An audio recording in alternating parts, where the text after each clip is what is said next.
You're listening to the We Are Libertarians Podcast Network. Find all of our shows at wearelibertarians.com. You're listening to the We Are Libertarians Network. Learn more at wearelibertarians.com.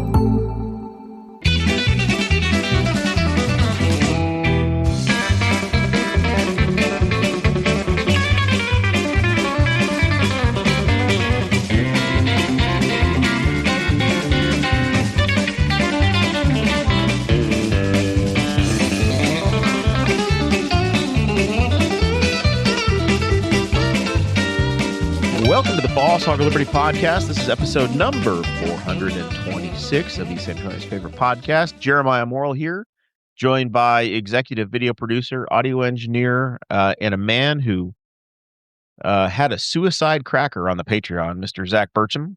Good evening. I was a little choked up myself. We made it. Yeah, I'll be honest, I was good.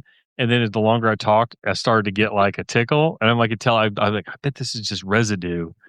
And it's not letting go. Check out. That might be the Patreon hottest Patreon we've had in a while. It was spicy. Mr. Bones is back, everybody. I'm back. The guy has been playing Santa Claus. You left us just before Thanksgiving, I think. The week of Thanksgiving. The week of Thanksgiving. Yeah. And now you're finally back. January the 15th as we record this thing. The show, it's going to be... Oh, we're gonna hang out with Bones for a little while. Catch up with our dear friend. He's gonna tell us about the crazy bourbon selections that he was able to get his hands on this last week or two, with his very special relationship with folks down at Bobolink. Then we're gonna get into some local news. Data center is going to be resolved this month. Don't know what's going to happen exactly, but it's all going to be resolved this month. The local election window is open now. We're going to spend some time talking about who's filed and some races that are already looking like they're going to be pretty interesting. And then State of the State address was this week. So Governor Braun had a few items that he thought was important enough to talk about. A little bit of national news. And we're going to wrap up with the cherry on top, the sports. Sports. That's our plan. Mr. Bones is dressed, for those that are listening to the podcast, Mr. Bones is dressed in his Oregon Duck attire. It's green and orange. It's green and orange. It's got a big U on it. Oh, the underdogs. The U. Miami versus the world. This show's about our lives in rural Indiana. We're here to push your boundaries and make you think as individuals. Sometimes we'll provoke you. Other times we'll make you laugh. But hopefully you'll always learn something new. If you did check out the Patreon, what kind of things did they get to do this week, Mr. Bones? It was spicy. It was definitely a spicy episode on Patreon. And then maybe a little walk through things we saw at the state fairgrounds. And complaints about traffic, as we are known to do. Yeah. Patrons of this show, they get the show notes dropped into a special Facebook group each and every week. Which is kind of a cool little feature. You get to click along with us as we go. And then if you're at $50 or more a month, what happens? I'm going to tell you thank you at the beginning of every show. When you were away, the audience suffered. Yes. And there were a couple of instances that a public apology is definitely needed. I didn't realize that I am kind of the glue that holds this show together. You're a glue guy. I'm the glue guy. Sniffing it, whatever. We're in. So anyways, those people, Jonathan Phillips over at Great Lakes Honda and Fishers, Blake Reese over at Varsity Outfitters, custom t-shirts, customs, anything you want, workwear, whatever, you'll get it. Tommy Oaks over at Walnut Ridge RV. You guys saw him last week. We got Morrell Monument Cleaning.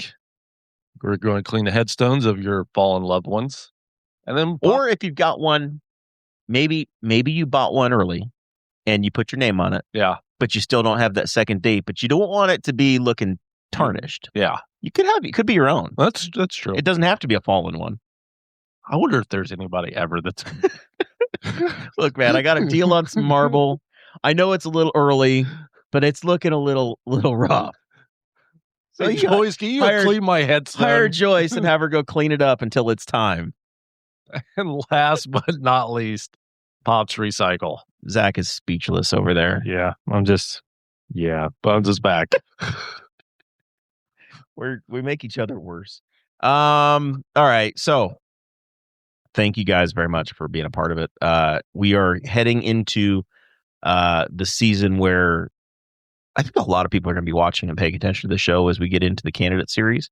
And we're going to get to talk about that in the middle section, the Oreo cream filling of this, because the candidate series is coming up fast. We just don't know who all the candidates are yet. Mr. Bones, you have brought us some premium Kentucky bourbon. Yes. What you've got a bottle of Buffalo Trace. We have a bottle of Buffalo Trace. You got a bottle of Town Branch, which is from Lexington. So you got some Frankfurt, some Lexington, and then you've got Lynchburg, Tennessee. That is not Kentucky bourbon. It is not Kentucky bourbon, but that is charcoaled Tennessee whiskey. It is a bourbon nonetheless. But it counts as a bourbon, allegedly. They don't want them to count as a bourbon, but it does. Yeah. Jack doesn't want to be called a bourbon. But it meets the governmental standards rules of being a bourbon. Yes. Charcoal doesn't ruin it. No. Okay. So anyways, our first bottle here was a single barrel store pick from Bobolink of Buffalo Trace. So Buffalo Trace is the iconic name of the Buffalo Trace distillery in Frankfurt. But normally when you get Buffalo Trace, it's going to be something that comes from a bunch of different bottles. Correct. And they're blended together. This is a single barrel, which is kind of what they do with Blanton's. Everybody talks about Blanton's all the time. And this is kind of a Blanton's version of Buffalo Trace, which is the same company. Yes. This wasn't necessarily from the Blanton's Rick House. This is just a single barrel of Buffalo Trace. Yes. So a group of 7 of us went down and had a sample of probably 3 barrels, and this is about the one we chose. This is the one you selected. So you were involved in this coming to Indiana. I was. All right. What makes this taste different than a regular Buffalo Trace? This is definitely off profile of Buffalo Trace. So this is not it's same 90 proof, but it's Buffalo. The regular Buffalo Trace is probably 200 barrels. This is just one. This is all from one barrel. Yeah. First bit is the Kentucky Hug and the oyster crackers from Patreon. That's just a little off profile, but not bad. It's a little more spicy, like rye spicy than not normal. A lot of sweetness. No. Unfortunately, people, this bottle is sold out. Already gone. But what would have been like a $30 bottle? 50. So this was a marked up bottle. This is not a standard price. Like a traditional, just slightly marked up. Yes. Okay. But it's special. Yeah, it's special. But people watch this space because on Tuesday they went down and picked out a barrel of Eagle Rare. Ooh. So okay. Are they gonna make those available to people that are just in your bourbon club? Or just anybody at Bobolink could go get some? Anybody at Bobolink, I believe, will have a chance to get some Eagle Rare. Yes. It's hard to find in Indiana. I have to drive to Georgia to find Eagle Rare. It's a rare thing. So watch that space because there is Eagle Rare selection coming soon. What's next? Next selection is not a store pick, but again, watch this space because we have a store pick of this coming. This is what you drove all the way to Tennessee for. Yes. For some of this. You did a day trip down to Jack Daniel's. Which part of Tennessee are they in? Lynchburg. Where is it close to Memphis, Knoxville, or Nashville? Alabama. It's southern Tennessee. It's probably, I think we were an hour south of Nashville. Yeah, we were about an hour southeast of Nashville, down by Nickajack Cave. Sure, it was a long way down. But anyway, this is their new toasted barrel from Jack Daniel's. But anyways, like I said, we have a barrel of their barrel proof coming in any day now. So Zach, do you know what toasted bourbon is? No, I don't. Do you care? Not really. Okay. This is the infomercial, Zach. You're doing a terrible job. Okay, I was looking up where Lynchburg is. And he's not joking. It's pretty well as Alabama.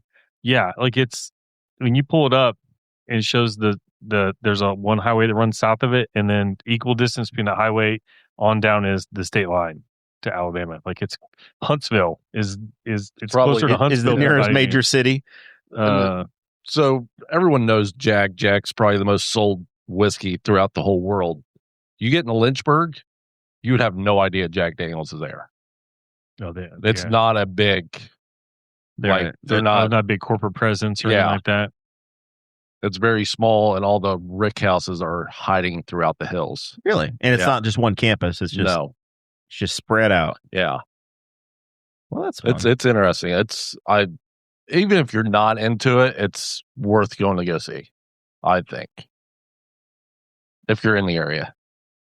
I'm looking at the map here to see where when I say Nickajack, that's at 24 down at essentially the Georgia. Nickajack Cave is basically where Georgia, Tennessee, and Alabama come together. That's the where that's at, and then one of the rivers is dammed up right there. So on US 24, you got the interstate, you get that. Lynchburg is slightly north of Chattanooga and west. But that's how far. Zach, you're king of the road trips. We did that and back in one day. Sounds like a good time. Bucky's stopped on both ways. See, I was just talking. It was my first time ever at Bucky's. Oh, okay, yeah. So, what was your Bucky's experience? Because I'm not a huge fan of Bucky's. I'm not either. I think it's everything that's wrong with America. Yes, it's a Walmart with gas stations. Yes, Bucky's is fine if you're going for the snacks, and it's not worth spending extra time. No. But it's an easy fuel stop. And if you have to use the bathroom, great bathrooms are the stop. best. Yeah. Here's the thing that you say about the snacks. Snacks specifically, though, like they don't actually sell like a warm. And then my kids are picky. I have picky kids, whatever. But they don't sell like a hot food item that either one of my children will eat because it's brisket or nothing. You can get like a bacon, egg, and cheese sandwich. Yeah, for breakfast, but you can't get a burger in the afternoon. Oh, that's not my problem. I'm not saying like, but I'm just saying like, if it's a road trip and I want a bacon, egg, and cheese, and I want to have a good cup of coffee and a bathroom break, it suits the bill. That's where my Bucky's is. If you're looking for things that doesn't have Bucky's on them, it's a terrible stop. Like they don't have Coke. There's not Pepsi. Water choices are very few. It's their store brand. They have their own root beer, I think. But yeah, you need beef jerky though. You get jerky, a wall of jerky, beaver nuggets, merchandise. Or if you have a house that you want to decorate in a farmhouse style, they've got everything you need. Plates. I really do enjoy this. The toasted. This is a very, very good. What's a sticker price of something like this? That may be, let's call it $75, and give or take $5. If you can get that, that's a good $80. That is bottle. That should be a shelfer now. So look for that. That's good. That's no. There's no shame in that one. Ones I did not bring and I regret. Because that's almost like a candy. Like it's the toasted marshmallow kind of like. That's a campfire. Yes, it's a candy. I know it's hard to believe that, Zach, when it's just corn put in a barrel. But the difference between those two is massive difference. Mm-hmm. One tastes like rye chips, and the other one tastes like toasted marshmallows. Yeah, you're sitting around a campfire. Zach's like, you guys are. I bet if I smelled it, it would smell like. They're going to smell exactly the same. Yeah, it'll smell exactly the same to me. Like, you're making this shit up. I don't have the palate. What was the proof? The proof on Jack was 100. Okay. Zach, I can't believe I can pick these apart at this point now, but I do a decent job, don't I? You do. I mean, like, you do. I'm not. I don't pretend to be an expert. You can tell from the video, like the color between the first two, the color difference is significant. And that's the toast. The barrel is toasted. It might be a little bit on the bottle design, but I don't think it's that much on the bottle design. It's the color. And then the last one, is it the lightest? It's a little lighter. Yeah. How many year statement on that one on the town branch? Let's see here. Because the amount of years it sits in the barrel can change as well. The darkness that you're going to get. Barrel filled in 2018. Okay, so it's 5-6 years. 8-0. But to me, that's the most impressive thing is like the amount of money that these places have in storage. Oh, the taxes they have. They pay taxes on it every year. It sits in a barrel. Yeah. Oh my gosh. And they got some that's been sitting in a barrel for 20, 30 years. Yeah. Just got just barns of barrels. Yeah. I mean, to me, the logistics of that to me are impressive. And you also don't know when there's going to be a market for something or not. So now you're starting to see some producers that are shutting things down for a little while. Yeah. Because they've got too much. Who was that? Jim Beam. Yeah, Jim Beam. And I think, was it supposed to be based on reduced Canadian? Part of it. And I think the bourbon buzz is slowing down a little bit, which is good for people that actually like it. Because it's going to be more affordable and more available. I think I've heard younger people aren't drinking as much either. Yeah, Gen Z's killing bourbon too. They're killing everything. Yeah. They're just killing the world. Okay, That's got some heat and that's got a lot of flavor though. that's not. I like the Jack Daniels better. I mean, the Jack is going to probably be top 5 whiskey of the year. That thing is. So this is more. This is proof is probably higher. 118. Yeah. This is more. He's gonna slap me. This tastes more like a Canadian whiskey to me than bourbon. I love you, so I'm not going to slap you, but I'm going to look at you like you may be missing a chromosome. It's a Canada Club right there. It's harsher, and it's the proof. It's the proof, and it doesn't have quite the complex flavors. Still very good bourbon. Yes. So anyway, Town Branch, that's still available at Bob Link. The Jack Daniels should be definitely available, I think, still. Elijah Craig barrel just came in this week, so look for that if you're a big Elijah Craig fan. And then there's a Bullet barrel as well. I do like Bullet. And what's the price point if somebody was looking for the Town Branch? Don't remember. Can't tell you. Sorry. I value at any price. Yeah. Predictions for the new year. You're doing dry January. Yep. That's failed.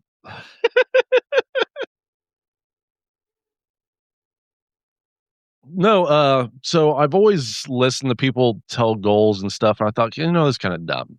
And then something happened where I thought, you know what? Let's write down goals this year and let's try to stick to this. Okay. So I got a list of goals. All right. And you guys can butt in or so these are your personal these goals. These are my personal These are not your goals for the show. Yes. This is what Mr. Bones wants to do. So if this is your way of quitting right now and be like, I've got all these things I want to accomplish and I won't be coming back, you should have done it at the end of the show. All right. Please begin. Year 2026 is the year of Bones, the year of me. Okay. The summer of George, the year of Bones. The year of Bones. 1, we are quitting smoking this time for good, not going back. How many cigarettes do you have on your person right now? None. Okay. Like in the car, though? Yeah. There's probably a pack and a half. And I'm really stressing that that's going to be the last. These are the last ones you're going to have. These are it. So are you reducing your consumption of them actively? Reducing the consumption. Weaning down. Yes. You did not go out and smoke between Patreon and now. I only had one on the way here from work. So I don't know how I got started back up earlier last year. Because you were off. I was off. You were clean, baby. I went probably 2 months without one. And my life felt good. I don't know how it got back to it. And the second time around, too much time with Forrest. Yes. The second time around is so much harder to quit. It's unreal. Interesting. Yeah. So, all right. Well, I fully support that one. That's number one. That's the one non-negotiable. Non-negotiable. All right. Number 2, non-negotiable. I haven't been to a doctor other than when I've been sick ever since I was a kid. Probably. I thought you said get to DC. I was reading from here. I'm like, well, shit, Bones, we can drive to Virginia if you want to. We could do that on a weekend. All right. So you want me to make you a doctor appointment? Like a doctor's appointment. I need blood sugar work done. There's a family history of diabetes in my family, and it's kind of starting to get a little scary. So, all right. I'd like to get that checked. There's some moles that need to be checked out. I wasn't going to say anything, but there's a couple growing that we okay. All right. So, I mean, my employer, you work for the big brown truck people.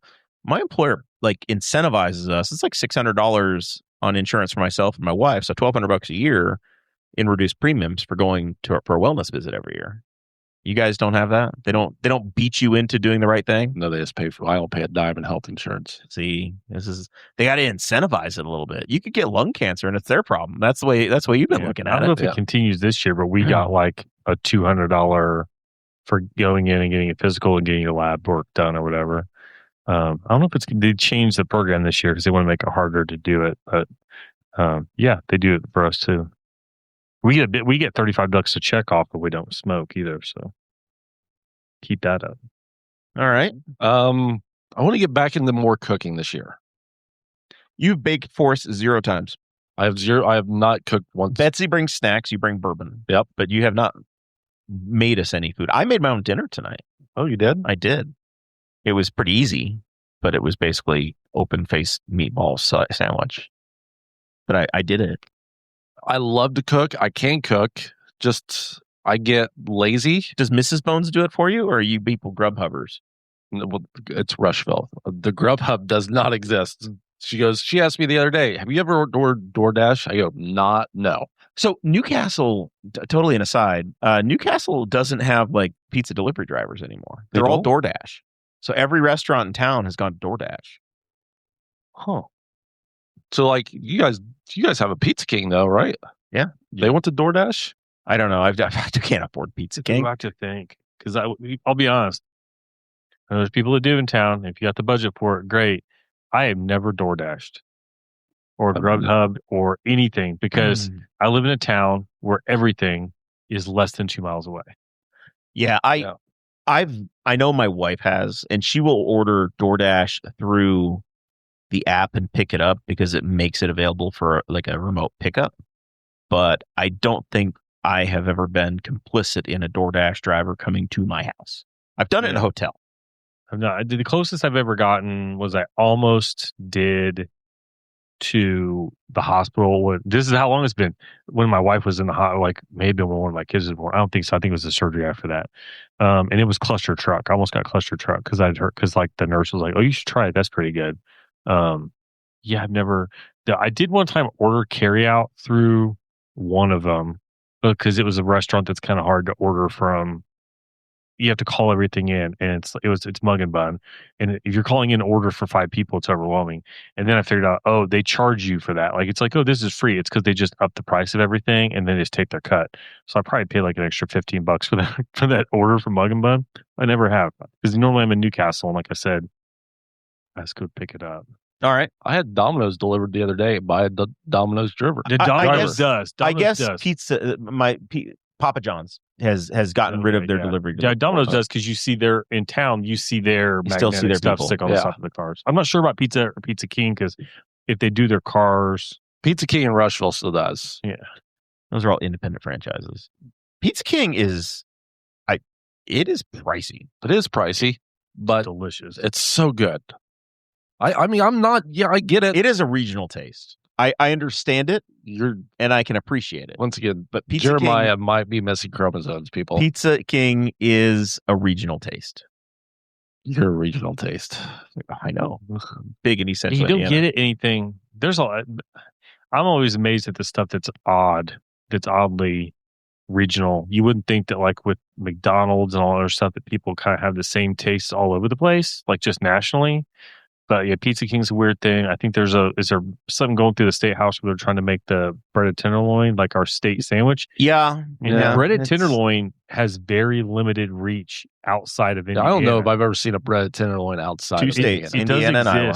But it's like the pork producing world. But here it's like a staple. Like you can't have a diner without, and their diner will be measured based on their breaded tenderloin. I don't know if you can have a restaurant outside of a chain. There restaurant. are Facebook groups pursuing pork tenderloins. Yeah, that's a Facebook group that gets shown to me all the time, and it's like, and then you get, it's just a weird thing. But you hear, I think I'm probably mentioned on the show, in Indiana, breadsticks with cheese is normal. Like that's the standard. Nacho cheese, yellow cheese. Or some version of yellow. Yeah, radioactive cheese. You get out of this part of the country, I'm not sure where it ends, but I know that you get to the South, they have no idea what you're talking about. You move to the Southwest, you move into the honey belt. Well, I mean, even the Southeast, you go to like North Carolina, Pizza Hut, same Pizza Hut, does not serve cheese. Period. Tony Roach says he's never DoorDashed. He thought it's just because he's old fashioned and not tech savvy. But Pizza King has a $4 off elder discount. That's when you know that you're paying too damn much money for a pizza when you can offer $4 off for the seniors. So good. Yeah. It is. I'm telling you, you could choose a steak dinner or Pizza King. Like, oh yeah, I mean, the last time it's premium. I think the last time we went there, you can pay $30 for pizza, $8 for breadsticks, and then $3 a drink for it. Well, it'll cost you $65 for a family to eat. I think we got like a pizza, and I got a small one for my mom, and breadsticks, but the breadsticks were free, and I think it was $50. Yeah, Rushville has about ran out every pizza joint it's ever had besides Pizza King. Pizza King, you can guarantee will always make it. Last I knew in Muncie had Greater Muncie, like Greater York. There's one on every has street 12. corner. There's one everywhere. We had 2 at one point. Newcastle has 2.5. We have 2 in a carry-out one. 2 dine-in and a carry-out only. 2 dine-in, and then one of them that's in Top Hat 2 is kind of its own. One in thing. Spiceland. Yeah, you've got Moreland has one. Spiceland had one, and when it was still open, Montgomery's had it. sold Pizza King out of Montgomery's, and it was different. That was actually different than normal. The pizza actually looked and tasted different, like their toppings. I don't know if they were outside the chain of. We got a big show, guys. We got to keep going. Okay, so keep going on your list here. So good though. Number 4, I want to be more involved, and that means here, just outside of work, like just stop turning off my brain. There's shows where we've had where I am just a seat filler. Let's be honest. Sometimes I'm jealous of you. You got to fill your plate, man. That's the advice that I've heard, and I took that very seriously. And it's a part of like fulfillment is having pursuits and interests outside of work and things to do. And you do that with bourbon and this show. Yeah, but volunteering, having civic responsibilities, things you do. Yeah, the charitable. I see this show interests. as a civic responsibility. It and is it's like sometimes it's just you kind of leading the charge here. When we have some people on that I really, let's be honest, couldn't care less. Hey, man. All you got to do is book the guests. You book the guests and I'll be the passenger. So sometimes I just, in the near future, I would like to be more engaged. All right. That sounds fun. What's going on around me.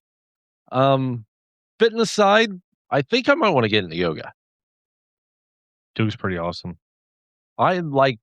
You wouldn't believe it, but I am stiff as a board. Do they make yoga mats in your size? I don't know. We might have to stitch 2 together. Not, yeah. You might. Mr. Bones is a very tall man. Most of the time, you don't really need it. Mr. Bones has never touched his toes. I've only been touched my toes like twice in my life. I've done yoga in the past, and it's like if you leaned over right now, you couldn't touch your toes. Not a chance. Okay. Yeah, promise you. All right. I can't either. I remember lucky to touch my knees. I just did. Well, okay. I mean, it pulled a little on the back of the leg. I pulled a hammy, but I did it. Number 6. I want to eat better. Like I get too. What the hell? You just ruined Patreon. After 15 minutes. No, after scratch that one out. We can't. You can't do all of this. My favorite though is a 15-minute talk about how great Pizza King is. Listen, but sometimes I just get too lazy and like, there's McDonald's, there's Wendy's, there's Taco Bell. Instead of just going home, cooking something. So 2 and 6 are kind of intermingled. Those are linked. Yeah. Like stop just getting food on the way home. All right. And then number 7, you're going to vote this year? Number 7, I don't know how I missed 7 and went right to 8. 7's an unlucky number. Oh, okay. All right. Yeah. Sure. On the craps table it is. So the last one is I want to travel more. Maybe this year we get to another country, or we're definitely getting into another town outside of a town that we've never been to. Let's go on a cruise. We're not doing a cruise. So I was with Mr. Bones, his family Christmas party, and Mrs. Bones was very interested in doing one, but Mr. Bones would refuse to leave shore. No. I like big boats. I don't know if I want to be stuck on a boat with 50,000 other people. You have a little ADHD? Oh, highly. Yeah. So the idea of being contained, even on a ship that holds 5,000 people is a lot. Yeah. Yeah, I can see that. I thought that to myself today. I was like, what do they do all day? Yeah. Like when you're at sea. We used to. There's that weird couple again walking around. There they are again. The people watching is spectacular. I thought I could do. The people watching is spectacular. There's activities you can go. You can go hang out by the pool if you want to. I never do that. There's bourbon, all kinds of stuff. You got restaurants. You got shows. You can, you got all kinds of things. There's libraries. I get shown a lot of like cruise clips on Facebook. So do I now, and I don't know how that happened. Look, check out this. This is an interior cabin. Like they're not that bad or whatever. And one of them was. I wake up in the middle of the night and I'm hungry and I realize I'm on a cruise ship, and so she just goes and gets like a custom pizza made at like midnight. So you've been to Bermuda. We've been to Bermuda. I've been to Mexico, Dominican, Jamaica. We probably are not going to get outside the country this year. All right. But I mean, We can do Canada. You want to go to Windsor? Maybe. We're definitely doing Savannah. I've never been to Savannah this year, so Savannah in May. I'm looking forward to that. So In May, huh? yeah. All right. It's good. Yeah. Memorial Day weekend? That's when we get home. There you go. That's Enjoy. probably a good time to go. That's the town I've always wanted to go to as well. It's supposed to be cool. Savannah's always been in the top 5 list to me, with Austin, Seattle, Boston. You just listed 4 cities I've never been to, and I've been to a lot of places. San Francisco, I'd like to see. Been there. Good soup. Good soup in San Francisco. It looks like a good food town. It is. And you can listen, man, as long as I don't have to pay the taxes, public transportation is incredible. If the locals are paying for it, that BART system they have out in San Francisco, you can stay out on the fringes and get on that thing, and you can be right downtown. No problem at all. So anyway, that's a great list. Those are the goals. All right. I think you can do that. So let's check in with me in July and see where we're at. All right. Take a picture of that, drop it into the Patreon group, and they can hold you accountable. Pencil in there number 7 though. Vote. You got a big election coming up in November down there. I always vote. I know. Just saying, we gotta have something in there. That's how we met. I know.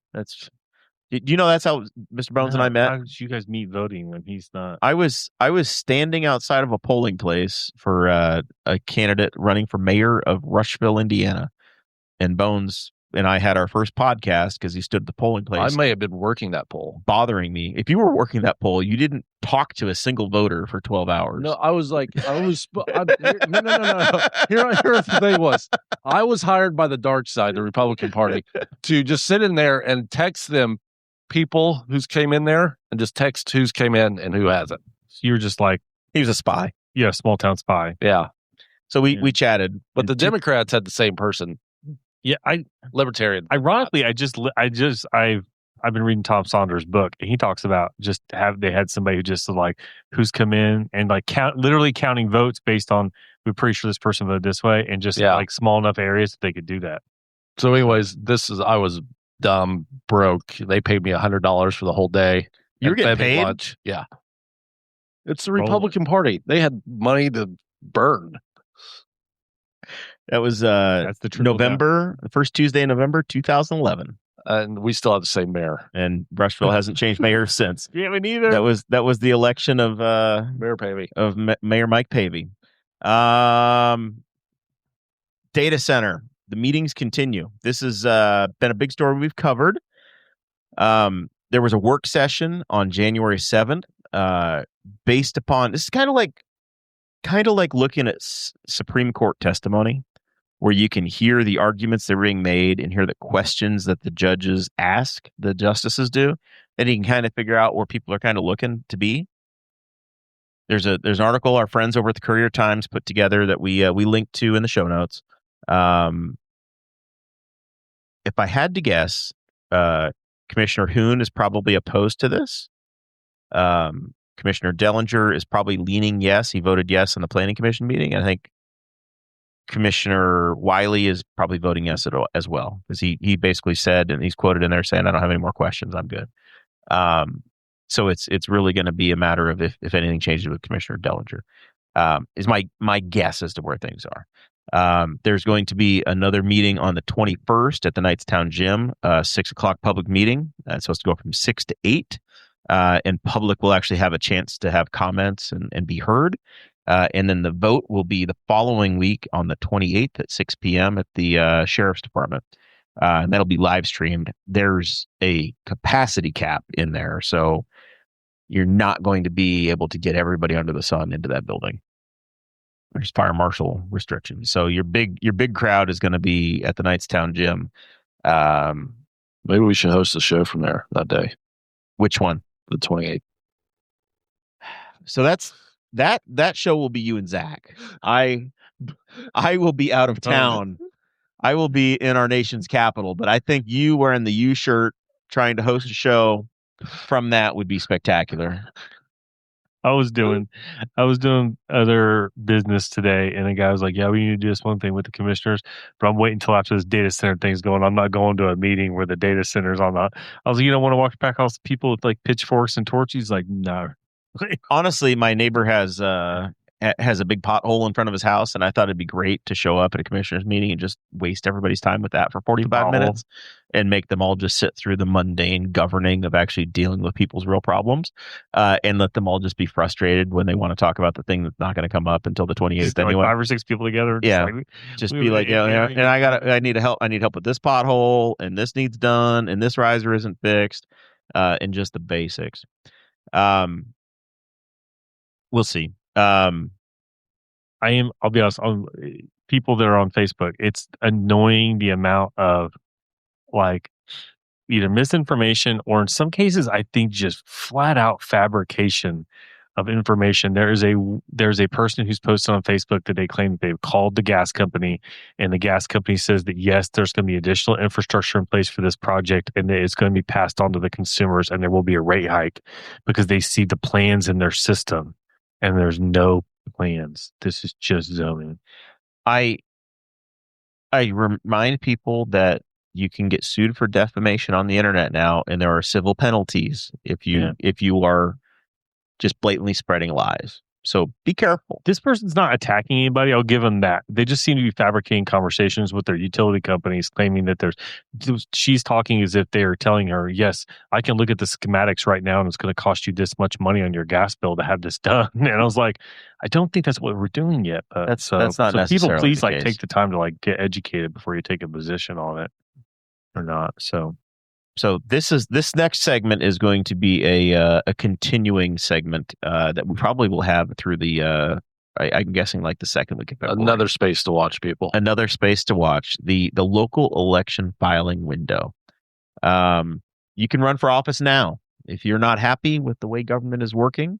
The major parties have now opened the window up, and you can put your name down and say, "I'm going to fix it. I'm going to do it. I've been listening to the podcast. I'm interested in what's going on in my community, and I want to be a part of it." Jer will run your campaign for you. We for patrons, we give free legal advice. We get free campaign advice at we're not giving free legal advice. Let's not get sued here. Free campaign advice, $25 or more a month. It's included. Some of the races to see that I think are going to be really interesting. State representative, state senator, obviously. One of the state reps that represents this area, Representative Barrett, has I think 1/2 of a township. He's retiring, so that's actually going to be an open seat that does represent some of Henry County. State senator, I think, is still open at the moment. I assume that Senator Jeff Ratz is running for re-election, but I don't think he's filed yet. Secretary of State, we've already had a candidate on here. We've got potentially the next buy running on the Democrat side, Diego Morales on the Republican side. He's a Republican in good standing. Every seat for Congress, all of those are out there. But locally, you're going to see your township boards, your county prosecutors, auditors, recorders, treasurer, sheriff, assessor, your county council seats. All of those are still out there. And we've got some really fun races coming up. The biggest one that I see right now in Henry County is county prosecutor. Talk about a regional choice here. Five people so far have filed for prosecutor. Tony Saunders, who's our neighbor here, he ran 4 years ago in a two-way primary and was unsuccessful. Our current prosecutor is Michael Mahoney, is no longer. I guess he's not going to seek a second term, so he's going to be done. So Tony Saunders is running. I don't know if we have 5 people around this table at one time. We're going to have to see. We're going to see how it goes. Doesn't mean you don't get to be here. I might be sitting back here with Zach. Tony Saunders, Kathy Eakey, who leads the public defender's office, Jeremy Bell, who is actively a deputy in the prosecutor's office now, and I think he's worked for the last 4 prosecutors. Christy Brock, who I believe works as an attorney here in town, maybe at Defer Brand, and Kyle Allen, who had a private practice. And as I talked to Kyle today, he joined the prosecutor's office last month, no longer has his private practice, and he's going to be running as well. Kyle was a county council person. I think he filled the seat that was held by Clay Morgan, I believe. He filled that place. So that name sounds familiar. And you'll see him around the IndyCar track. Those are quite a few familiar names and faces. So that one's going to be really interesting. The other filet mignon race is county sheriff. We have that's a poor choice of words considering Randy Howard filed. Community watchdog, I guess we'll say. Randy Howard. I think he's run for some offices before, and I texted Sheriff Sproles. He was here with us last fall, and he said, I'm running on the show. And I said, hey, I don't see that you filed. And he said, that's fake news. He filed yesterday. It's just not on the Secretary of State's website yet. So there's a press release. He says it'll be in the newspaper on Saturday. And he sent it over to us, and he said the good old boy system at the sheriff's department is officially dead. It didn't die easily. It did not die quietly, but it's gone. There's a piece for the sheriff's office and the jail, and the officer morale is at an all-time high. So we're going to see how that shakes out. You got 2 names there. Once again, these are all open until February 6th. And actually, you can file to run and then change your mind. You can pull back off of it until February 13th. Other interesting ones, Henry Township, where we are here, no Republicans have filed yet, as best I can tell. But we do have Mary Nicholson Tate has filed as a Democrat to run. And there are 3 people on that board. Our county treasurer is not going to be running again. He's now going to be seeking the assessor's job. County council also going to have quite a bit of change. Mike Regner is running again in District 2. District 4, which is held by Shannon Tom. He's not seeking re-election. Levi Simmons, who's a member of the Memorial Park Board, he's running in District 4. And in District 1, which is currently held by Kenan Gray, I don't know that Kenan is running again. He's not filed. Clint Weaver, who I believe ran for county council at large and is a Boss Hog alum, he indicated he filed today. So really going to be interesting. And then on the county commissioner side, saw our first name running for county commissioner, Northern District. Joe Wiley's retiring, and Chase Heinhold is running, who comes from a big agricultural family up in the northern part of the county. So really going to be interesting. A lot to cover. Pretty excited about how it all shakes out. And it's good for people to run, Mr. Bones. Sounds like a good time for me to get involved. It's you want to run for commissioner in Rush County just for shits and giggles? No, not really. We're not your that involved. Your head's in Henry County. So we'll see.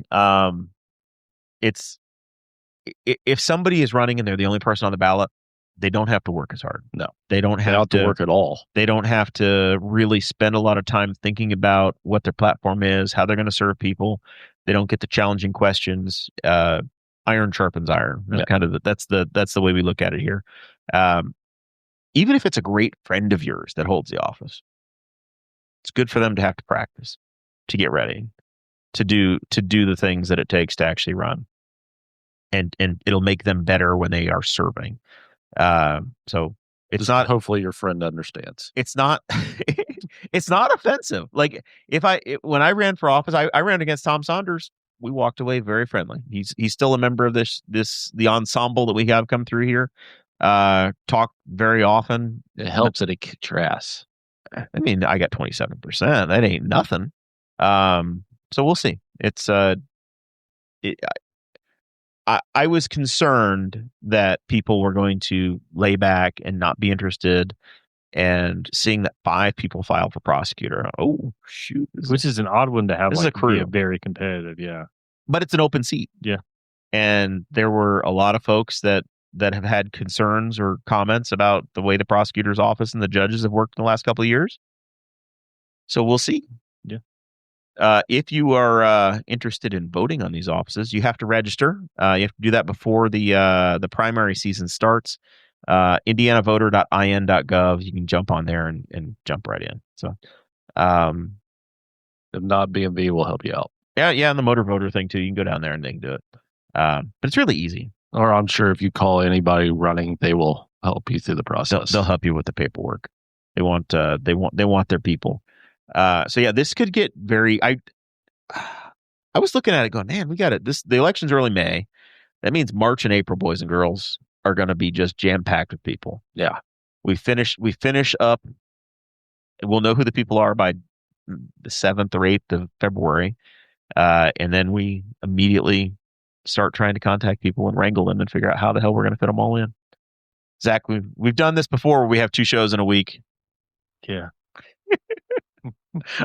I hope we don't have to do that again. I hope. Is the hot sauce getting to you now, Zach? Again, No. He's tearing up. He's tearing up over there. Some of these. We also have elections 3 years in a row. Last year was the year off. Yeah. This is 3 consecutive years of elections because municipal is next year. Did you guys catch the State of the State address last night? I got $20 if you had the right answer. Quite intentionally, no. I did not either. Oh, I did we're not 0 either. for 3. So next subject. I was straightening my stereo wires, man. Had better things to do. I was just pretty. I mean, like, I just was curious. I should have watched it just to see how I heard he did acknowledge that things aren't really much better, and I wanted to figure out how he blamed it on somebody else because it was not. We're in a situation where, like, Republicans kind of control everything from the state level up for us. So there were 3 big key takeaways that I saw in media reports from his speech and the priorities that the governor had. He wants to ban cell phones in classrooms. There's a bill that's going through that would basically say that you can bring your phone to school, but you aren't using it in the classroom as a child. Which I don't know. I haven't really put that much thought into it. I'd imagine some families probably want their kids to have phones so that they can call in case of emergency or they're concerned about violence, et cetera, and they want phones. But I also can see how they could be wildly distracting. So I don't know where I come down on that one myself. Once again, this is not a state issue. Yeah, that's my issue. I agree with Bones because I feel like this is like a lot of things where trying to write a piece of legislation that will cover things well, but allow for all the loopholes that need to be allowed for. Like, if there are a lot of people, if you're diabetic and there's type 1 or type 2 diabetics, they're high school students, they might have a blood glucose monitor that's monitored to their phone. Yeah. And so they need to keep their phones on them. Or you might have somebody who has a potential family emergency or something like that. And then there are a lot of parents. There are some parents that need to let go a little bit and they want their kid to have their phone with them at all times. But we do live in a society where, like, you could have an emergency at school and you won't be able to get a hold of your kid without having to worry about the At the same time, they don't need to have their phone out in class. True. I get that, but this is not what government's for. That's what your school board's for, not your governor. That's what your parents are for. Your school board, the principals. That's what they're for. Let each school deal with their own situations and how they want to operate. Yeah. He spent a good bit of time talking about wanting to bring the Bears to Indiana. Once again, not a state issue. I mean, I'm as big a fan of the Gary Bear thing, whatever, too. But can we just stop stealing stuff from other people? That'd be great. But yeah, I mean, the tax revenue would be amazing, though. We could hope for that. But that's not. That was probably my most controversial take. Is that I said that I would damn near trade the Pacers away. I don't know, that may be a little too far. That was too far. But having 2 NFL teams in the state of Indiana, and then when you can steal the Bengals from Cincinnati as well, and the Lawrenceburg Bengals, I mean, that's go for 3 for 3. Lawrenceburg. You said that. I was like, okay. How hilarious would it be, though, if we ended up with? I mean, I'm genuinely curious, and I bet I could look it up somewhere and find it, like how much money a state makes. Like, Kansas City Chiefs are moving states. Yeah. How much tax revenue that shifts over just moving a stadium over. New York City's 2 teams play in New Jersey. Yeah. In Chicago's team, very well maybe play in Indiana. You sure as hell aren't going to play in Wisconsin? But at the same point, where can they put a stadium at in New York? Dude, New York probably doesn't care. I don't know. They put one on Long Island, the Bronx. When? The Major League Baseball, Yankee Stadium, those Met Stadium. those stadiums have been there forever. Yeah, You can find it. I mean, I don't think so. Let's You could be do honest. If any group of people has enough money to buy a couple blocks and raise them to the ground and build a stadium, it's the NFL. You're not putting them in Manhattan, but you could have put them in Long Island. You could have put them in Staten Island. There are places. There are ways. People would rather go to New Jersey than try to fight into Long Island every day for a football game. It's if your team plays on Long Island, you have 10 home games a year. You put it near the trains, it's fine. Go to Brooklyn. Could have done it. Could have done it. I'm just saying. And we're not getting the Bears. Okay. You really don't think so? No. I don't know, man. I think Illinois wants too much. I think Illinois wants too much, and you're going to see Indiana just open. They're going to cave. Arms. The Chicago Bears are one of the founding franchises of the NFL. They started in Decatur, man. They don't have to be in Chicago. They're going to be in Chicago. It's not going to be the Gary Bears. It's not going to be the Indiana Bears. Can we next subject? I don't know. I will eat crow if I am wrong. They are not moving. They won't change the name, but I think they may play in Indiana. They're not leaving Chicago. I think the 219 Bears. I think you underestimate how many state legislators and state officials will sell their soul, and local officials will sell their souls through abatements and tax incentives to get that team here, to the point where the state might lose money on having that team for 5 or 10 years just to get it. The Hammond Bears. I mean, like, you want to? I tend to agree. I tend to agree with you. I think it's just, I don't think Chicago might not even. The Bears might have no intention of ever coming over here, but they're playing bargaining chips. They're negotiating doing that. But they belong in downtown Chicago. Chicagoans would burn the city down before the Bears left. Or just stop going. Yeah, can you imagine? They would definitely stop going. Yeah. Somebody goes. You remember the fiasco when the Colts moved out of Baltimore? And the Browns moved. They still haven't forgiven it. But they're still in the team. They're still in the market. Baltimore doesn't have a Mayflower company in the city. I'm saying that it's not like they would leave Maryland. Like they're still in the metro area. The Washington football team, Washington Commanders now, they moved to Landover, Maryland, and still go. Go ask the people from Baltimore what they think of the Colts. That's different. It's going to be the same situation as Chicago. The Bears moved from Chicago to Hammond or Gary or Lake Michigan or Michigan City. It's closer to go to there than it would have been to go to Arlington Hills Heights or whatever it was. I understand that, but they didn't go there. They're staying in Chicago. All right. We'll get back into that in sports. The other big story that's out there is that Indiana township government might actually change. This seems like a really dumb idea. Why did they just keep... The state's favorite thing to do is to mess with other levels of government below them. That's their favorite thing to do. So, Representative Elenia Schonkweiler, House Bill 1315, would potentially get rid of townships if they are duplicitous, essentially.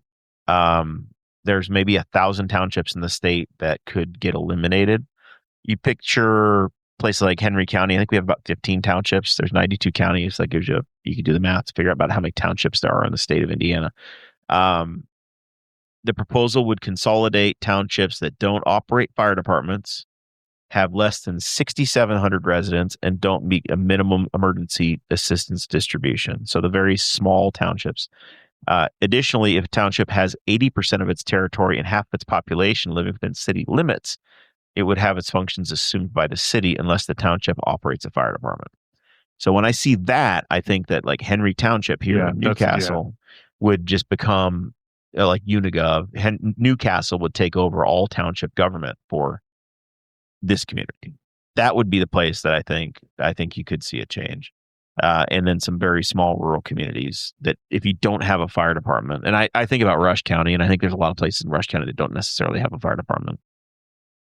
We have some communities here. Spiceland Township has 2 fire departments. Yeah. Which makes no sense either. I think every bigger sized community in Rush County has a fire department.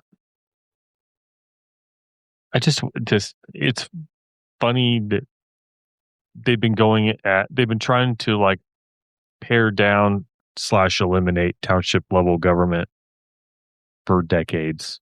I don't know that it makes sense anymore. but I don't know. I don't know that you get rid of it in individual counties and communities like this. I almost feel like you could get rid of it across the board and just make it a county's responsibility. I don't know about individually selecting townships to get rid of. That seems odd. I'm not sure how much more efficient it gets, because I think that ultimately there's some of that function's just going to have to happen, and you're going to just have a person doing it. But you have, as far as township government goes right now, you have a township trustee and 3 board members in every township. Plus, then you have that potentially they have staff because they're responsible for cemeteries, they're responsible for fire departments, they're responsible for poor relief. How much of that do you have to do? Yeah, I don't know. And I haven't checked to see. My sister was kicking around the idea of running for township trustee in her town. I haven't looked to see if she's running yet or not. Come on, Hannah. Yeah, Hannah Davis for Posey Township trustee, Rush County, Indiana. Is she a Rush County resident? Yeah. Oh, yeah. I think it'd be more. I'd be more inclined for it then to lay out a path for if a township wants to like implode itself and say, okay, we're going to hand off these responsibilities because there's nobody here to do it. But it's when the state decides this is what we want to do, then I'm a little bit more like, yeah. National news. I don't know what I really want to say about this, but ice stories keep happening from Minnesota. And I feel like we're not doing a great job of being great humans right now and showing empathy to other people. Yeah. And things are spiraling in a way where we're just getting violent with each other. And I don't know. I know that I don't like the look of show me your papers for people that are just pumping gas. That ain't right. That's not the solution. Probably also don't need a bunch of people that didn't come through the front door existing, but we're choosing a path of violence, and I'm not loving that. Yeah. I think people need to be on both sides. I know that I've gotten into a couple of debates online with people. I've been trying to read more books and not be online as much, but like we shouldn't, I want to live in a country where people that are just masked. They're not officers. ICE are not police. No, they're not. People can argue all they want, but they're not police officers roaming around masked, yanking people out of their houses, out of businesses, out of daycares, out of schools, out of their cars. And I think that you should, as Americans, you're going to expect some people to push back because that's kind of what America was built on. And yet this whole thing where prove you're American when I couldn't prove that. There are state legislators in Minnesota that their contention is, even if you have a passport, it doesn't prove you're an American. I'm like, dude, that's a supreme document. And that's where I had to put Twitter away the other day. I was like, I can't do this. And it's like, is Minnesota getting hit? Like, why are they like, is ICE being very active there because they have officials that don't agree with the president. So that's what we're doing now. I really do think that that's kind of what's happening, is that the enforcement is happening in places that don't look and vote like we do. So we don't necessarily feel it and see it in central Indiana as you do in other areas. We heard rumor that ICE was in Muncie, which I think was actually a false thing. I don't think that was actually proven to be true. That rumor spread really quickly. But we don't really have that exposure here to live with it. But if it happened in our community, I think we'd have people that would, in a hurry. It turns people against each other so quickly. Yeah. And the fact that we just have people in camo with assault rifles or whatever walking through town masked up, just grabbing people. This is insane. This is not even close to being America. In some cases, it doesn't feel like what the mega crowd voted for in 2024. Like maybe they expected certain things, but this isn't. I don't think this is what the majority of those voters wanted. You know, my thought on what happened is that whether they existed or not, Trump or other people ran on the thing, we're going to deport all these illegal criminals, emphasis on criminals. And then they found out that one, those people are hard to find, and two, there aren't as many of them as they think. And so they're trying to hit a quota on how many people they're deporting, and they'll just yanking whoever they can get to send them out. And in some cases, they're deporting people and deporting or detaining to another location so fast that people don't have a chance to even appeal. There's no due process. There's no due process, which is an American thing. Due process is an American thing. And there are situations where an American citizen was sent to El Salvador, and they took their merry time bringing them back. And there's another guy who was sent to, I believe it was El Salvador. He was a refugee and was court ordered. The courts had said, you can't send him back. He might be killed if you send him back because he's a legit refugee. And they sent him back too, or tried. So the whole thing feels un-American, and I don't believe in the people that a lot of people are saying. They celebrated the woman who was shot. Some people are kind of celebrating her death. She shouldn't have hit the cop, and you watch the video and figure out what happened there. But I don't think anybody should be celebrating anybody dying. No. I also don't think that law enforcement should be standing in front of cars of people who aren't actually being violent and putting themselves in a situation where they might need to be shooting at somebody. They should try to be protecting themselves through some intelligent decision making. So Sports. Let's talk sports. Yeah. Let's talk it. NFL playoffs happening now. We're down to the final four. Some pretty good games on each side last week. The Packers and Bears game was an incredible comeback, an all-timer again. I do have a question though. Is the son still into football? I know Jared got him into it while we were camping. no, we haven't watched any. Oh, okay. Damn. No, I feel really bad, but we haven't. I just don't. Maybe we need to get together with Jackson this weekend and let him watch some NFL playoff. Send them right. Just send him over. Yeah. Yeah, I don't know why. Because I'll be honest, I've been kind of following the IU thing, and I didn't turn on that game either. Because I kind of thought to myself, I haven't watched them all year. I don't really deserve to watch them now. It was a later game, but no, we haven't watched any football. So the Bears are hosting the Los Angeles Rams. Yep. Chase Payton, beloved co-host on this show, is having the run of his adult life right now. He has overdosed on Viagra, people. He is loving everything. Some of my very best friends are Bears fans, so I'm cheering for them. I'm on their side. Dad's on the NFC. a Bears fan, so I'm not on their side. The Rams are an 80-degree team going into Chicago and Lake Michigan. January football is spectacular. I don't know what the weather forecast is going to be this weekend, but we have some cold weather cities hosting playoff games. On Lake Michigan, you get the Bears and Rams. Potentially, if the 49ers beat the Seahawks, you could have an NFC Championship game played on Lake Michigan as well in damn near February. Yeah, which is amazing. And then on the AFC side, you've got the Broncos and the Patriots hosting the Bills and Texans, respectively. So cold weather cities. 3 of the 4 teams that are left, or the 3 of the 4 cities are really cold weather cities. Seattle is further north than anybody, but they've got the coastal winds, so it's not that snowy. I'm sure it's still not t-shirt weather. No, but it's not the epic stuff. No. But this is the year where it's not like these guys aren't playing in domes. We've got cold, crappy 13-9 weather. Like this is real football now. and it depends on how some of this breaks, but we could be back in dome weather. Potentially. I guess the Texans, if the Bills and the Texans win, you'd have an AFC Championship game down in Houston, right? And I don't think there's. Maybe is there a scenario that I don't think there's. There's not a scenario where they play. I don't think there's anything where they go to LA, or if San Francisco and LA both won that one. What I guess you go to California for one of those games. Chicago's game on Sunday. I don't know. I'm pay attention. Sorry, I know the NFL schedule goes absolutely crazy, but Saturday the high 17.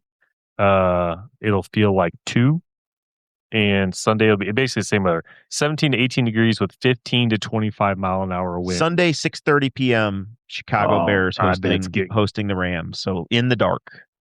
Yeah, because sun sets at 4:48 in Chicago. It'll be 5:30 local time, but yeah, it'll be dark by the lake in the woof. So what's the high temperature on that day is 18. 18, yeah, 18, right. probably gonna be down to about 15 degrees by kickoff. Yeah, with a 15 to 25 mile an hour wind, and it feels like 2, and that's at the 18. You want to go to the game, Bones? No, you don't want to travel to new places.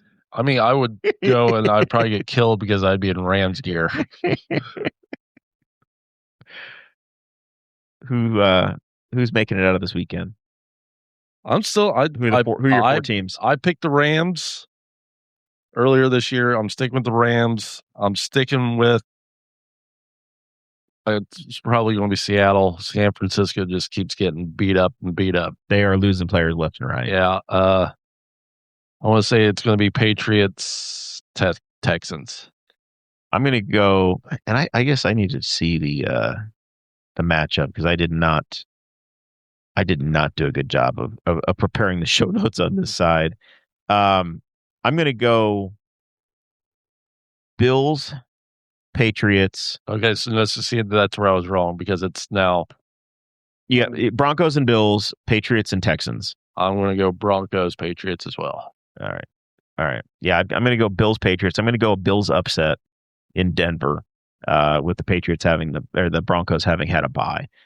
In NFC, I'm gonna stick on this Bears bandwagon for our boy Chase, and I think you're going to have Bears, and I think the Niners are going to find a way, and the Bears are going to go to a Super Bowl. I think you're going to have a Super Bowl Chicago Bears team. They have been so freaking lucky and gifted. Yes. Like they've had more comebacks and magical, like they're your Cinderella season. So that's what I think's happening. And like they are playing teams that just don't realize there's another half of football. It's so weird. You can only play the Packers so many times. I know. Monday night, the Indiana Hoosiers are in the national championship game. We've had the privilege of covering the Curt Cignity era here on the Boss Hog of Liberty podcast. I went into this saying this dude is an absolute twerp, and I can't stand what he's doing, and who the hell does he think he is? This is Indiana. Completely won me over. He's successful. I will say that every time an NFL job opens up, somebody writes a story of Cignity's got to go there. He should probably take the Raiders job because he can go get Mendoza and go to the NFL. So he was rumored for that by Rich Eisen last week. This week, Mike Tomlin left the Pittsburgh Steelers, and people are saying he's a Pittsburgh guy. He's got to go to Pittsburgh. He just signed another contract at Indiana. I don't think he's going anywhere. No. He's never coached in the NFL. And I think I heard there are clauses in his contract where potentially, as far as they've gotten now, he's about to get another raise. I think there's like bonus structure, and at a certain point where if he got so far in that his pay had to get bumped up within the top X number of coaches in the country. So I don't understand why any college coach would ever want to go to the NFL, because you don't have as much control. The athletes are not they're like their own egos. You have to manage. You can't and has anybody, like even Belichick eventually just ran out of steam, whatever. It feels like his area is college. He manages it very well. And the way college teams are put together now, college teams would probably be better. Yeah. And it's not like it's a pay thing. The one frustration I would have is that if you are Cignity doing your job, is that the transfer portal opens up in the middle of the most important time of the year. So you're trying to get players for your team next year in the middle of your preparation. And he's done it, because I thought that was going to be a huge... He's done a great job with it. I thought there was going to be a problem last week against Oregon, is that they signed the kid to come play quarterback next year, and Mendoza's brother we thought was going to be... The heir apparent. Yeah. And he's just going to have to wait a year or two. I wonder if the transfer portal thing will change. The transfer portal needs to be fixed by saying that either you change the calendar of college football. Yeah. Because apparently the ratings were terrible. They played these games on Thursday and Friday nights, and nobody was watching them. People look for college football between Christmas and New Year's. If they wrap up the season and finish up on New Year's Day with your national championship game and it's the Rose Bowl, you're golden. And that's the perfect time to do it. Yeah. These bowl games, throwing them we're January freaking 19th playing the championship game. They started before the NFL. There are now going to be only 4 NFL teams alive when you pick your college football champion. And these guys started playing football in August. Like, that is an insanely long season. Yeah. I've seen that talked about. And then, they need to do something. You can't, the transfer portal definitely should not be opening during the season. And it's the season being anytime before the championship game. So yeah, hopefully they get that. That I've also heard them say that they at some point they need to just tell the NFL, get off Saturday, whatever. NFL gets into the playoffs and they just kind of take over all these. They take over all of the days. It feels like we had 5 days of football in a row, high level playoff football, 5 days in a row, and Thursday through Monday. It was pretty good football too. I didn't watch the IU game, but I did. I went back to my 20-year-old self and I had DVR'd Sports Center. Started and was done from field, from the field side, with Rich Eisen right after, and so I watched. No, it was Scott Van Pelt. Scott Van Pelt. I'm does it. sorry, Stone that Pelt. was the only game that was not worth really watching. Was the IU game? But unless you're from here and you're like, It still wasn't worth really, watching. I know it's really impressive though to watch a team that even had film of them playing IU. They had saw IU, and they came back and to be Absolutely boat raced just on an yes, field. Impressive. The other thing that's fun is that ESPN has the Pat McAfee dual broadcast. So you go to ESPN2 and you've got McAfee. That was fun to watch. And I will go back and watch the YouTube cut together of that later.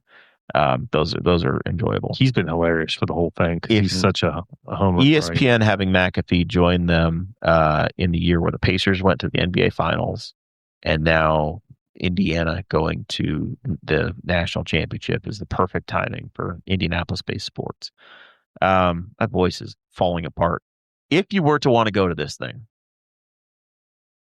it's in the Miami Hurricanes Stadium. Yes, so it's at you're a fan of Ace Ventura, Pet Detective. It's at Joe Robbie Stadium, and it will always be Joe Robbie Stadium. It's not at the Orange Bowl anymore. It's now at the Hard Rock. Land Shark Beer Stadium. I mean, that building has had a lot of different names, but to me, it's always Joe Robbie. So they're playing at Joe Robbie, which is also the Formula One track for the East Coast Grand Prix. You ever been to Miami? I'm not. Miami would be a city I would like to. That's a city we can catch a cruise ship out of Miami. Yes. I did it this summer. Saw the stadium. Could see it from the from I-95 off to the west.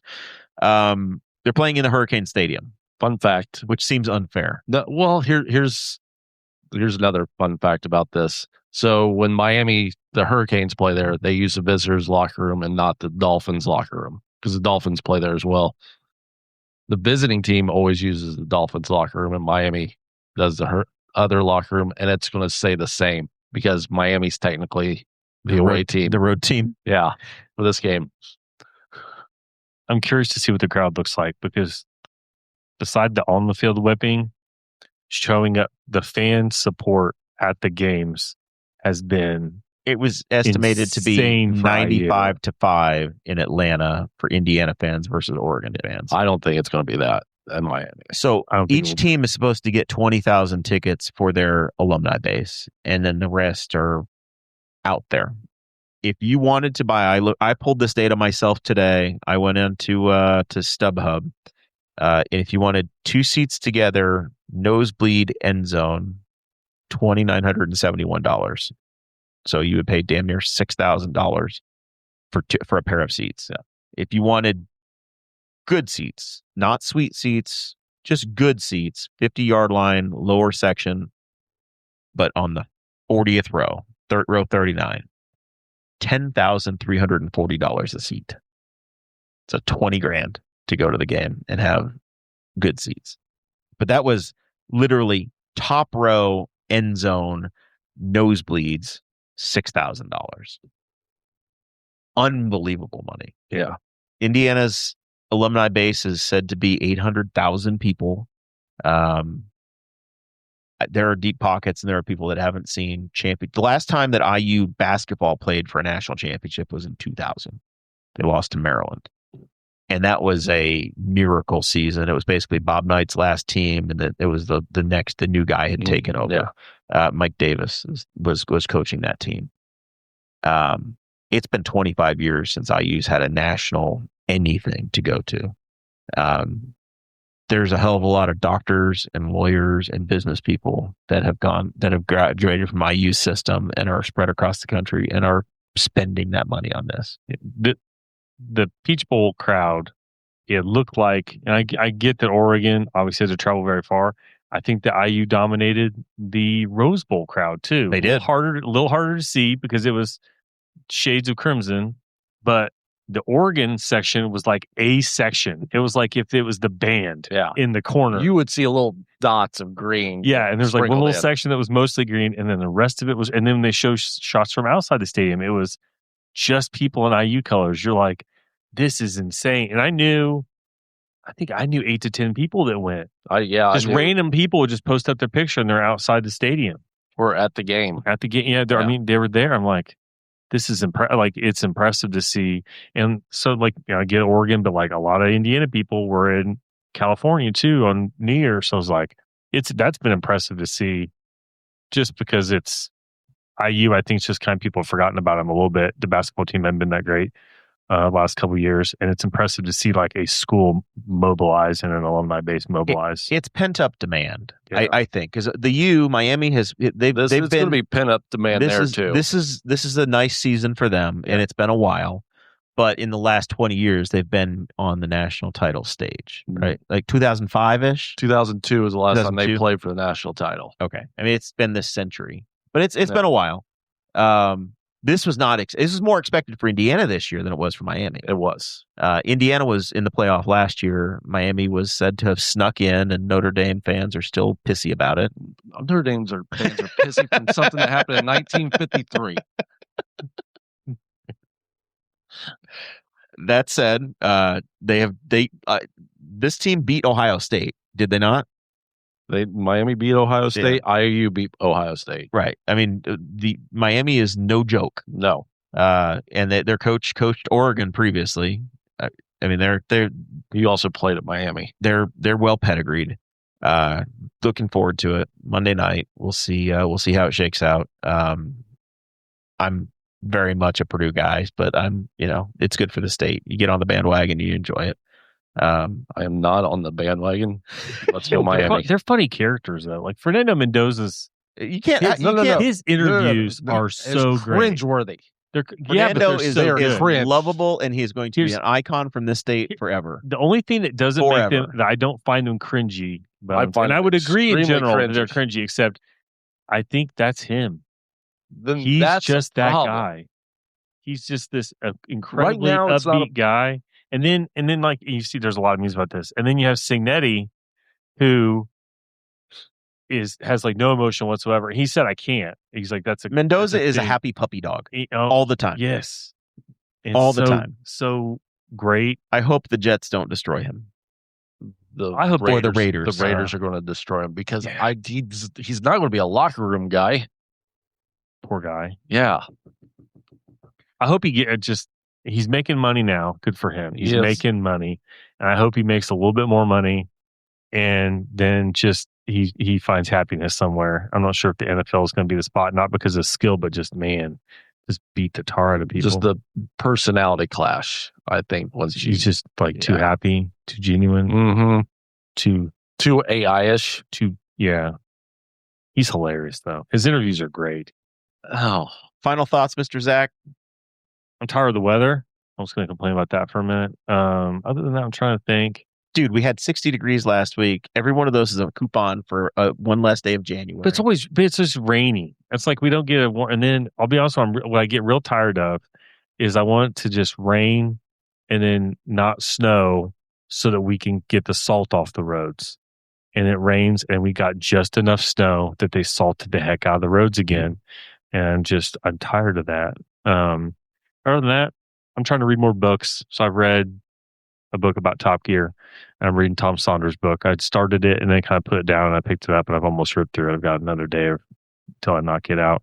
And that's a fun one. So if anybody hasn't read that one, and you're into kind of local history and politics and a guy just found himself in a bunch of interesting places because he asked. That's pretty fun. It's a good read. And other than that, I don't know. Stay warm. Mr. Bones? Looking forward to a 3-day weekend, ending with a Miami victory on Monday night. You taking Monday off? They giving us Monday off. Wow. Yeah. Wow. Martin Luther King Day is now a holiday that we observe. So there are no big brown deliveries on MLK Day? Nope. That's interesting. Although there was a list up today asking if anybody wanted to volunteer to come in. I didn't put my name on that list. Do you guys get President's Day off? No. It's like you're like me. It's your last holiday. You guys probably don't get another holiday until Memorial Day. Memorial Day. Yeah, I get the election days, but it's a long dark slog after this weekend. Same for me. I don't. My last holiday was New Year's. Life is what it is. Your competitors over at the Postal Service, Don't do it. Don't deliver either. I was set. I had a package that was that left Columbus, Ohio on January 7th.